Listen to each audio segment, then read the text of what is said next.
নমস্কার, study IQ বাংলাতে তোমাদের প্রত্যেককে জানাই সাদর অভিনন্দন। আমরা করছি এনসিইআরটি ইন বেঙ্গলি, আর আমরা করছি ক্লাস 11-এর এনসিইআরটি, জিওগ্রাফির এনসিইআরটি। আর ফান্ডামেন্টাল জিওগ্রাফির পুরো ইম্পর্টেন্ট জায়গাগুলো কভার করব। আমরা ক্লাইমেটের অঞ্চলগুলোতে রয়েছি এবং ক্লাইমেটের আন্ডারে যে সমস্ত ইম্পর্টেন্ট বিষয়গুলো আমাদের পড়ার, সে সমস্তগুলো আমরা কভার করছি। অবশ্য করে ক্লাসে নতুন আসলে পরে don't forget to like our channel, like our video as well, and subscribe to us, and definitely make sure যে তোমার notification bell এর icon যেন on থাকে, so that whenever we will be posting any videos তোমার কাছে যেন তার খবর চলে যায়। আর তার সঙ্গে সঙ্গে আজকে আমরা যে বিষয়টা দেখতে চলেছি, আমি প্রিটি শিওর তুমি প্রচুর ইউটিউব চ্যানেল হয়তো দেখো, কিন্তু বাংলাতে এই ধরনের চ্যানেল বা এই ধরনের ক্লাস তুমি পাবে না। That is my promise. কারণ এই বিষয়গুলোকে আমরা সবসময় ওভারলুক করে যাই, ভাবি যে এটা হয়তো খুব টাফ বিষয়, আমাদের অত পড়ার দরকার নেই, পরীক্ষা আসবে না। তো বেসিক্যালি এই যে ধারণাটা যে পরীক্ষাতে আসবে না, সেটা একটা অনেক বড় ভুল ধারণা। তার কারণটা হচ্ছে এটা যে আমরা যখন পরীক্ষা আসবে না বলে কোনো জিনিসকে স্কিপ করে যাই, মেন যে অ্যানালিটিক্যাল সেকশন তার মধ্যে থাকে সেটাকে আমরা অনেক সময় স্কিপ করে যাই, এবং সেটা আমাদের পরীক্ষার জন্য একটা মারাত্মক রকমের বড়সড় বুমেরাং হয়ে দাঁড়ায়, যে আমি কিছুই প্রিপারেশন করিনি, এরকম একটা ফিলিংসে এসে দাঁড়ায়। তো সেই জায়গাটা থেকে নিজেকে ক্লিয়ার করার জন্য আজকে আমরা যেটা করব, সেখানটায় আমরা বেসিক্যালি ওয়ার্ল্ডের ক্লাইমেটিক জোনগুলো বুঝবো, যে ভারত মানে পুরো পৃথিবীব্যাপী যে ক্লাইমেটিক জোন আছে। আমরা যেমন বলি কথায় কথায়, আমাদের ভারতবর্ষ হচ্ছে মৌসুমী জলবায়ুর দেশ। কোন বিষয়ের ওপর ডিপেন্ড করে আমরা এটা বলতে পারি যে ভারতবর্ষ মৌসুমী জলবায়ুর দেশ? জাস্ট এটাই যে মৌসুমী বাতাস ভারতবর্ষের ওপর দিয়ে যায়, তাই জন্য মৌসুমী জলবায়ুর দেশ? শুধুই কি এটা? মৌসুমী বাতাস তো অন্যান্য অনেক অঞ্চলের মধ্যে দিয়ে প্রবাহিত হয়। So how this has been deferred. এবং তাছাড়াও তোমার আশপাশে তোমার যদি ভূগোলের প্রতি ইন্টারেস্ট থাকে, তো তুমি খুব সহজেই এটা কানেক্ট করতে পারবে যে সেই সমস্ত জায়গাগুলো কেন ইউরোপে সবসময় ঠান্ডা, বা কেন আমি বলবো যে নাতিশীতোষ্ণ অঞ্চলগুলো বেশিরভাগটাই কেন উত্তর আমেরিকার অঞ্চলের মধ্যে পড়ে। সো এই সমস্ত বিষয়ের নিয়ে আমরা আজকে আলোচনা করব। আর কেমনভাবে সেই নামকরণগুলো হয় সেটা আমরা দেখবো। ডেফিনেটলি লাস্ট অবধি সঙ্গে থেকো, এবং কিছু প্রশ্ন জিজ্ঞেস করবো, উত্তরটাও কিন্তু কমেন্টে দিও। স্টাডি আইকিউ এর কাছে আমাদের ইন্ডিয়ান জিওগ্রাফি এবং ফান্ডামেন্টাল জিওগ্রাফি দুটো বই অ্যাভেলেবেল রয়েছে। তোমরা যদি এনসিইআরটি না কিনতে চাও, বা এনসিইআরটির ফ্রি পিডিএফও যদি তোমরা না রাখতে চাও, তাহলে কোন এনসিইআরটি পড়বে, কোন চ্যাপ্টারের জন্য কতটা বুঝবে, সেটার জন্য this is going to be very helpful for you. কারণ এই বইটাতে হোলসাম ওয়েতে পুরো জিওগ্রাফি ডিসকাশন করা হচ্ছে। WBCS এর অ্যাসপিরেন্ট হও, স্টেট পিএসসির অ্যাসপিরেন্ট হও অন্যান্য পরীক্ষার, বা তুমি ইউপিএসসির অ্যাসপিরেন্ট হতে পারো, whatever you are, this books is going to be one stop solution for you. So without doing much delay we should start our class today. And here আমরা আরেকটা জিনিস আমি তোমাদেরকে বলবো, যে আমাদের WBCS এর কোর্স লঞ্চ হয়ে গেছে। আর কোর্সের পুরো পূর্ণতা পাওয়ার জন্য তুমি বাই নিউ অপশানে যাবে, এবং সেখান থেকে গিয়ে তুমি যদি অফার্স অ্যাভেলেবেল এটাতে ক্লিক করো, এটা ক্লিক করলে পরে তোমার কাছে এরকম একটা ইন্টারফেস হবে। এখানটা তোমাকে লিখতে হবে পূজা, PUJA 33। এটাকে তোমাকে নিজে অ্যাপ্লাই করতে হবে, ঠিক আছে, লিখে দিতে হবে। আর তারপরে you have to do buy now করলে তুমি এখানে 33% অফার পাবে, ঠিক আছে। So this is the thing I need to tell. এবং এখানটা থেকে আমরা ক্লাস শুরু করছি। অ্যাটমসফিয়ার, ইনসোলেশন, প্রেশার, প্রেসিপিটেশন, এই অবধি আমরা হয়ে গেছে। This is the last segment of our class today. মানে আমাদের এই সেগমেন্টের মানে ক্লাইমেট বা জলবায়ু সেগমেন্টের আমরা লাস্ট অপশানে চলে এসেছি, ওয়ার্ল্ড ক্লাইমেট। ওয়ার্ল্ড ক্লাইমেট মানে পৃথিবীর ক্লাইমেট। এবার পরীক্ষার জন্য কতটা ইম্পর্টেন্ট আগে না আমি বলবো, যে ভারতবর্ষের মৌসুমী জলবায়ুকে বোঝার জন্য বেসিক্যালি আমরা কি করি, আমরা যদি কোনো একটা সেন্টেন্স পড়তে চাই, আমাদেরকে ওয়ার্ড পড়তে হয়, রাইট? ওয়ার্ডগুলো বুঝলে আমরা পুরো সেন্টেন্সের মানে বলতে পারবো। কিন্তু যদি তুমি ওয়ার্ড পড়তে চাও, তোমাকে লেটার বুঝতে হবে। এবার তোমাকে আলাদা আলাদা করে A থেকে Z কোথাও জিজ্ঞেস করা হবে না। So this is the same thing happen here, যে তোমাকে আলাদা করে ওয়ার্ল্ড ক্লাইমেট না জিজ্ঞেস করা হলেও তোমার যে basic understanding about Indian geography, Indian climate, লা নিনা, এল নিনো বা সাদার্ন অসিলেশন, মৌসুমী জলবায়ু, এই সমস্ত জিনিসগুলো তোমাকে বুঝতে সাহায্য করবে এই চ্যাপ্টারটা। সো আমরা দেখি এখানে কি বলা হয়েছে, ওয়ার্ল্ড ক্লাইমেট আর ক্লাইমেট চেঞ্জ, কিভাবে জলবায়ুর পরিবর্তন হচ্ছে এবং তার সাথে পৃথিবীর ক্লাইমেট সম্পর্কে এখানে বলা হচ্ছে। সো খুব একটু ইন্টেন্সলি বোঝার চেষ্টা করবে, একটু মন দেওয়ার চেষ্টা করবে। বেসিক্যালি আমাদের যে ওয়ার্ল্ড ক্লাইমেট রয়েছে সেটাকে অর্গানাইজ করার জন্য যে ইনফরমেশন বা ডেটাগুলো পাওয়া যায় সেটাকে অর্গানাইজ করার জন্য একটা খুব সহজে ডেসক্রিপশন এবং অ্যানালিসিসের মাধ্যমে তিনটে অ্যাপ্রোচ ইউজ করা হয়। কি কি অ্যাপ্রোচ দেখা যায় সেটার মধ্যে কি ক্লাসিফাই করার জন্য এম্পিরিক্যাল, জেনেটিক আর অ্যাপ্লাইড। ঠিক আছে, কি কি প্রসেস, তাহলে ক্লাইমেট বোঝার জন্য কি কি প্রয়োজন হয়, এম্পিরিক্যাল অ্যাপ্রোচ একটা হয়, জেনেটিক অ্যাপ্রোচ হয় একটা, আর একটা হচ্ছে অ্যাপ্লাইড অ্যাপ্রোচ। এম্পিরিক্যালের মানে কি, এম্পিরিক্যাল মানে যেটা কিনা যে সমস্ত ডেটা অবজারভেশনে পাওয়া যায়, পার্টিকুলারলি যদি টেম্পারেচার এবং প্রেসিপিটেশন মানে উষ্ণতা এবং আর্দ্রতা বা বৃষ্টিপাত, কোনো জায়গার বৃষ্টিপাত এবং সেখানকার উষ্ণতায় এই দুটোকে ট্যালি করে যে ডেটা পাওয়া যায় সেই ডেটাকে অবজার্ভ করে তাকে অনুসরণ করে যেটা আমরা পাই তাকে বলি আমরা এম্পিরিক্যাল ক্লাসিফিকেশন। সেকেন্ড হচ্ছে genetic classifications attempt to organise climate according to their causes. So genetic মানে কি, জেনেটিক মানে যেখান থেকে জেনেসিস হচ্ছে, জেনেসিস মানে কি ফর্ম হওয়া বা তৈরি হওয়া, তার মানে কীরকম ঘটনাগুলো আশপাশ ঘটছে, ক্লাইমেটে কী কী রকম ক্যারেক্টারিস্টিক রয়েছে সেই সমস্তগুলোকে ডিপেন্ড করে কি তৈরি হয় না তো জেনেটিক ক্লাসিফিকেশন করা হয়। আর কি applied classification is for specific purpose. Applied classification কথাতেই তুমি বুঝতে পারছো যে কিছু একটা অ্যাপ্লাই করার কথা বলা হচ্ছে, সেই অ্যাপ্লাই অনুযায়ী এটাকে ডিসাইড করা হয়। ঠিক আছে, now we will see here যে আমরা যেটা পড়বো সেটা হচ্ছে কোপেনের scheme of classification of climate. Koppen যে স্কিমসগুলো রেখেছেন ক্লাসিফিকেশন করার জন্য সেই ক্ষেত্রে সেই স্কিমগুলো কিভাবে তৈরি হয়েছে, অ্যাকচুয়ালি একজন ভদ্রলোক ভি কোপেন, একজন মেটেরোলজিস্ট, তিনি বিভিন্ন জায়গাকে নামকরণ করেছেন সেখানকার টেম্পারেচার বা সেখানকার ক্লাইমেটের স্পেসিফিকেশন অনুযায়ী।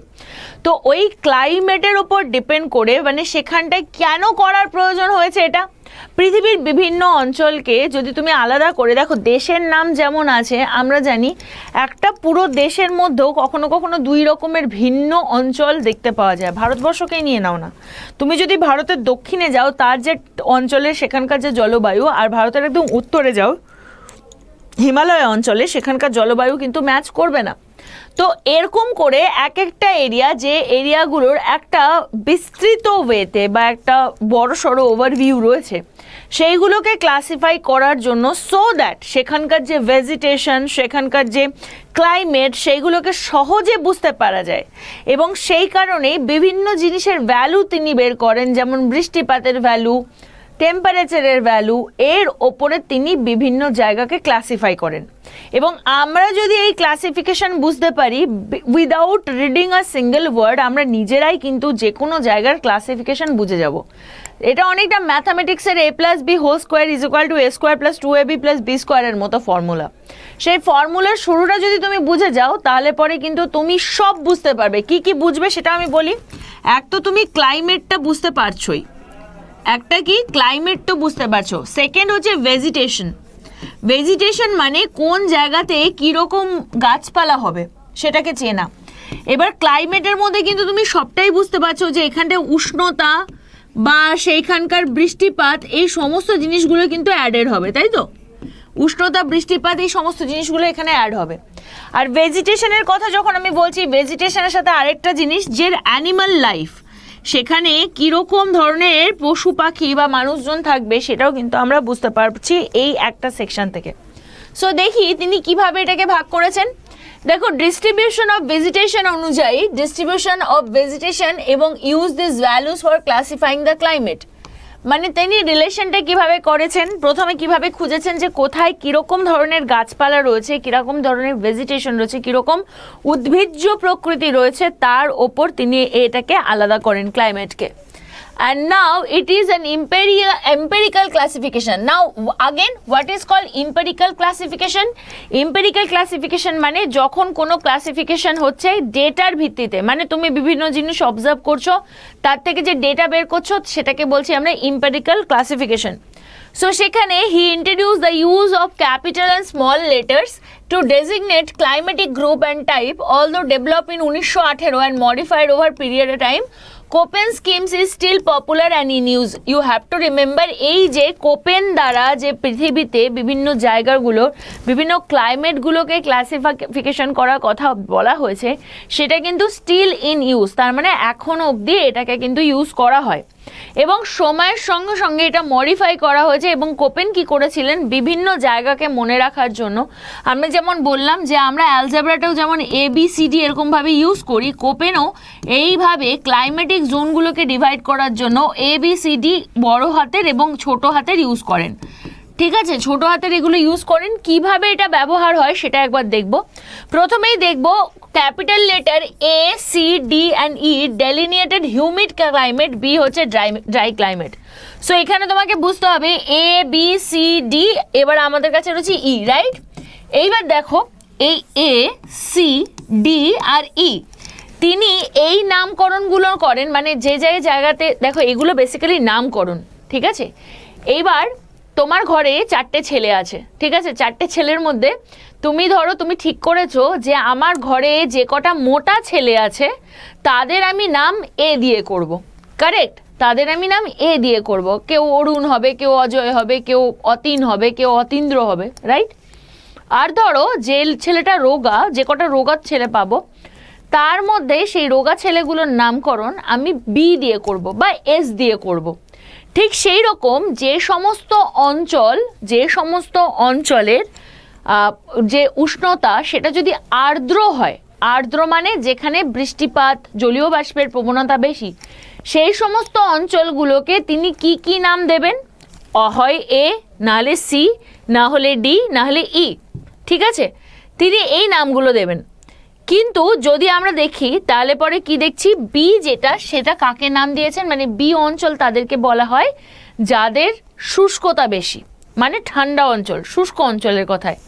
আরেকটা জিনিস তিনি করেন, ক্লাইমেটিক গ্রুপগুলোকে তিনি সাবডিভাইডেড করেন in the type designation by small letter based on seasonality of precipitation and temperature character. যেমন কি সিজনের মধ্যে ড্রাইনেসগুলো, যখন সিজনের মধ্যে মানে একটা তো অঞ্চল ভিত্তিক ড্রাইনেস হচ্ছে, আরেকটা সিজন ভিত্তিক ড্রাইনেস, সেটাকে এফ, এম, ডাব্লিউ আর এস দিয়ে, যেখানে F corresponded to no dry season, মানে শুষ্ক জমির জন্য বলছেন না। এম মানে কি, মনসুন মানে মৌসুমী অঞ্চল। ডাব্লিউ মানে ঠান্ডার যে ড্রাই সিজন সেটা। এস হচ্ছে সামার। তার মানে কি, ক্যাপিটালগুলো হচ্ছে যে ক্যাপিটাল ওয়ার্ডগুলো আমরা পাচ্ছি, সেই ক্যাপিটাল ওয়ার্ডগুলো দ্বারা আমরা কি বোঝাচ্ছি না, তো this capital words are telling us the place. আর এই স্মল লেটার দ্বারা যেগুলো বোঝা যাচ্ছে সেই স্মল লেটারগুলো কি বলছে না, তো ভেরিয়েশন ইন সিজন। বোঝা গেল? ভেরিয়েশন ইন সিজন, এই দুটো জিনিসকে এখানে ক্লিয়ার করছে। সো ক্লাইমেট টাইপগুলো আমাদের নেক্সট একটা টেবিলে আমরা দেখব লিস্টেড রয়েছে, কি রয়েছে দেখে নিই। সো ক্যারেক্টারিস্টিক অনুযায়ী কি বলা হচ্ছে, এতে দেখো এ, সি, ডি, ই, এই যে প্রত্যেকটা আমরা এখানটায় দেখতে পাচ্ছি এগুলো হিউমিড। কেন হিউমিড? ট্রপিক্যাল অঞ্চল কাদেরকে বলবো? দেখো ট্রপিক্যাল অঞ্চল এমনি আমরা বুঝতে পারছি যে ট্রপিক্সের কাছাকাছি অঞ্চলগুলোকে আমরা ট্রপিক্যাল অঞ্চল বলবো। তো ট্রপিক্যাল অঞ্চলের মধ্যে average temperature of the coldest month is 18 degree centigrade or high, মানে কি যেখানকার উষ্ণতা 18 ডিগ্রি সেন্টিগ্রেড বা তার থেকে উপরে রয়েছে অ্যাভারেজ, সেই ক্ষেত্রে মানে অ্যাভারেজ টেম্পারেচারই এর ওপরে থাকে তাকে বলবো আমরা ট্রপিক্যাল অঞ্চল। নেক্সট হচ্ছে ড্রাই ক্লাইমেট বা শুষ্ক ক্লাইমেট কোথায় পাওয়া যায়, যেখানে পোটেনশিয়াল এভাপোরেশন হয় এক্সিড প্রেসিপিটেশন, মানে কি হয় যে বৃষ্টিপাতের যতটা পরিমাণ তার থেকে মানে এভাপোরেশন বেশি হয়ে যায়, মানে বৃষ্টি কম হয় আর জল শুকোয় তাড়াতাড়ি, তো সেখানে শুষ্কতা থাকবেই, কারেক্ট? নেক্সট হচ্ছে ওয়ার্ম টেম্পারেট কথাটার মানে কি, নাতিশীতোষ্ণ। So the average temperature of the coldest month of the mid-latitude climate years is higher than -3 degree but below 18 degree. So নাতিশীতোষ্ণর যে লিমিটেশনটা দেওয়া রয়েছে, কোন অঞ্চলকে আমরা নাতিশীতোষ্ণ বলবো, তো নাতিশীতোষ্ণ পুরো বলবো না, ওয়ার্ম নাতিশীতোষ্ণ বলছে বা শুষ্ক না মানে উষ্ণ নাতিশীতোষ্ণ বলা হচ্ছে। কিন্তু এখানটায় আমাদের মাথায় রাখতে হবে এত লম্বা নাম বলবো না, আমরা বলবো C type.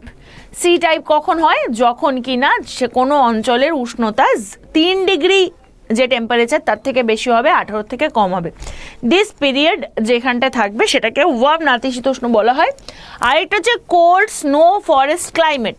Cold snow forest climate মানে কি, যেখানটায় এটা -3 মানে যদি দেখা যায় -3 ডিগ্রির ওপরে থাকবে, আর -3 ডিগ্রির নিচে যদি থাকে সেই ক্ষেত্রে সেই এরিয়াটাকে বলা হবে, সেখানকার যে কোল্ডেস্ট মান বা সব থেকে ঠান্ডা দিনের টেম্পারেচার -3 ডিগ্রির নিচে থাকবে, এবং এখানে বলা হচ্ছে কোল্ড স্নো ফরেস্ট ক্লাইমেট। দেন কোল্ড ক্লাইমেট অ্যাভারেজ টেম্পারেচার কত, সারা বছরই, নট এ সিঙ্গেল মান্থের জন্য, সারা বছরই 10 ডিগ্রি সেন্টিগ্রেডের নিচে যদি থাকে তাকে তুমি বলবে কোল্ড ক্লাইমেট। ঠিক আছে, সারা বছরই স্বাভাবিকভাবে অ্যাভারেজ যে ক্লাইমেটের টাইমিং রয়েছে, মানে ক্লাইমেটটা রয়েছে টাইমিংয়ের হিসাব করে দেখা যায়, that is the temperature is below 10 degree. তাহলে পরে এর উপর হিসেব করে আরেকটা জিনিস ইনি দেখেছিলেন যে এই যে বলছিলেন যেটা হচ্ছে highland cold due to elevation. Highland কাকে বলা হচ্ছে, ঠান্ডা অঞ্চল তো বটে কিন্তু এমনি ঠান্ডা নয়, একটা তো পৃথিবীর ঘোরার জন্য বা পৃথিবীর মধ্যে যে উইন্ড সার্কুলেশন হচ্ছে, বিভিন্ন অ্যাটমসফিয়ার প্রেশার ক্রিয়েট হচ্ছে, তার জন্য এক একটা জায়গাতে, বা সূর্যের আলো একটা খুব ইম্পর্ট্যান্ট জায়গা, এইগুলোর দ্বারা ডিফাইন হচ্ছে। কিন্তু যদি আমরা বলি যে একটা কারণ আছে যেখানকার টেম্পারেচার ঠান্ডা, this is because the height of the altitude. Elevation অনুযায়ী ওপরের দিকে যদি যায় তার উপরেও কখনো কখনো ক্লাসিফিকেশন হয়, সেটা যদি এরকম উচ্চভূমি দিয়ে বোঝানো হয় তাকে হাইল্যান্ড বলে, যেমন পামির নট, রাইট, পামির মালভূমি উচ্চভূমি, উঁচু দিকে যে ভূমিগুলো গেছে তাদেরকে প্রত্যেকটা এটাকে বলা হচ্ছে। নেক্সট এবার আমরা দেখব এটাকেই আমরা যদি একটা ছবিতে দেখি তাহলে আমরা একটা পেয়ে গেছি। সো দেখো এখানটা AF AM AW B রয়েছে। এবার বেসিক্যালি এখানে আমাদের কি বুঝতে হবে, এই যে বড় বড় ওয়ার্ডগুলো সেগুলো জায়গাকে ডিনোট করছে, কারেক্ট, আর ছোট ছোটগুলো সেগুলো ওখানকার টেম্পারেচার করছে। So this is how the world temperature has been divided. এর সম্পর্কে আমরা প্রথমে বুঝবো, তারপরে গিয়ে আমরা এটা পড়বো, দেখে নিই এটার মধ্যে কি কি আছে। যেমন ক্লাইমেটের টাইপ অ্যাকর্ডিং টু কোপেন, তুমি যদি দেখো আমরা কি বলেছি, এ হচ্ছে ট্রপিক্যাল হিউমিড ক্লাইমেট, যেগুলো অলরেডি পড়েছি সেটা আমরা জানি। এবার ট্রপিক্যাল হিউমিড ক্লাইমেটের আন্ডারে কোন কোন অঞ্চলগুলো পড়ে, একটা ক্রান্তীয় আর্দ্র অঞ্চল পড়বে যেখানে ভেজা ভেজা রয়েছে। ক্রান্তীয় অঞ্চলে কীরকম তিনটে টাইপ পাওয়া যায়, একটা মনসুন তো থাকবেই, ট্রপিক্যাল অঞ্চলে মৌসুমি বাতাস বয়, এবং একটা ট্রপিক্যাল অঞ্চলে একটা শুষ্ক এবং তার সাথে আর্দ্র ভেজা, তাই না, এরকম একটা অঞ্চল থাকবে। সো এই তিনটেকেই ভাগ করা হয়েছে AF AM AW। ঠিক আছে, একবার ছবিটা একবার মিলিয়ে নিই। যেমন হচ্ছে এখানে AF AM AW। এইবার তুমি যদি দেখো, C this are the region, right, এই রিজিয়ন, কারণ এখানটা দিয়ে আমাদের কি গেছে, এখানটা দিয়ে আমাদের নিরক্ষরেখা গেছে, আর এখানটা দিয়ে আমাদের দ্বিতীয় ট্রপিক্যাল অঞ্চলটা গেছে, কারেক্ট। তাহলে তুমি যদি নজর দাও তার মানে আমরা দেখতে পাচ্ছি বেসিক্যালি এই অঞ্চল, এই যে অঞ্চলটা আমরা দেখতে পেলাম, এই ভারতবর্ষের অঞ্চলটা বা এখানকার যদি আমি এই জায়গাটা দেখি, so this areas comes under tropical অঞ্চল which is the first one, তাই না, প্রথম ক্যাটাগরিতে পড়ে, এ ক্যাটাগরিতে ট্রপিক রিলেটেড যে কোনো জায়গা। দেন হচ্ছে ড্রাই ক্লাইমেট, ড্রাই ক্লাইমেটের মধ্যে স্টেপ অঞ্চল পড়ে, পরীক্ষার সময় খুব টাফ হয় এগুলো বোঝা, কিন্তু এখানে খুব সহজ হয়ে যাবে। স্টেপ অঞ্চল বা মরুভূমি অঞ্চল, এর মধ্যে ট্রপিকেও থাকতে পারে, মানে ক্রান্তীয় অঞ্চলেও থাকতে পারে, উপক্রান্তীয় তো থাকতে পারে, কারেক্ট। তো দেখো আমরা যখন কোনো পৃথিবীর কোনো অঞ্চলকে ডিফাইন করি তাহলে আমরা ক্রান্তীয় উপক্রান্তীয় ওইভাবেই ডিফাইন করি, বা নাতিশীতোষ্ণ বা পোলার বা নিরক্ষীয়, যে ল্যাটিটিউডের কাছে যে জায়গাটা রয়েছে সেখানে। এবার কোনো ল্যাটিটিউডের কাছে যে একই রকম তো উষ্ণতা, একই রকম টেম্পারেচার, একই রকম ক্যাটাগরি থাকবে না, তাহলে তাদের উপর যে ডিভিশন করা হবে সেগুলোর ডিফারেন্সিয়েশন যেগুলো দেখতে পাওয়া যাবে তার আন্ডারে এই ডিভাইডগুলো করা হচ্ছে। নেক্সট হচ্ছে যে আমরা পড়েছি warm temperate mid latitude climate. এখানটায় আমরা যে টাইপগুলো পাচ্ছি সেটার মধ্যে কি, হিউমিড সাবট্রপিক্যাল মেডিটেরিয়ান মানে ভূমধ্যসাগরীয়, মেরিন ওয়েস্ট কোস্ট মানে সামুদ্রিক সমুদ্রগুলোর যে ওয়েস্ট কোস্ট যেগুলো থাকে সমুদ্র অঞ্চলগুলোতে, যদি তুমি না তো পশ্চিমের দিকে যাও তার যে টেম্পারেচার থাকে সেটার কথা বলা হচ্ছে। হেয়ার ওয়ান মোর থিং, এখানটায় আমরা যেমন ট্রপিক্যাল ওয়েটের কথা বলছি, যে অঞ্চলে ট্রপিক্যাল ওয়েট অঞ্চল পাওয়া যাবে সেখানে ড্রাই সিজন থাকবে না, ক্যারেক্টারিস্টিক। ট্রপিক্যাল মনসুনে মৌসুমি বাতাসই থাকবে এবং খুব অল্প সময়ের জন্য ড্রাই সিজন থাকবে, যেমন ভারতবর্ষে দেখা যায়। ট্রপিক্যাল ওয়েট অ্যান্ড ড্রাইতে উইন্টার হবে ড্রাই, ঠিক আছে। লো ল্যাটিটিউড দেখো স্টেপ সাবট্রপিক্যাল স্টেপ আর ডেজার্ট আর মিড ল্যাটিটিউড স্টেপ আর ডেজার্ট দুটোর মধ্যে আমরা দেখতে পাচ্ছি দুটোর ক্ষেত্রেই মানে বালিয়ারি বা যেখানে বালির পরিমাণ বেশি, সেমি অ্যারিড মানে যেখানে বালি ঝুরঝুর মানে মাটি ঝুরঝুরে হবে, ঠিক আছে। এরই মানে কি যে বালিতে বা যে মাটিতে এয়ারের ভাগ বেশি, ঠিক আছে, বা শুষ্ক, এইরকম ধরনের ডিভিশনস পাওয়া যাচ্ছে।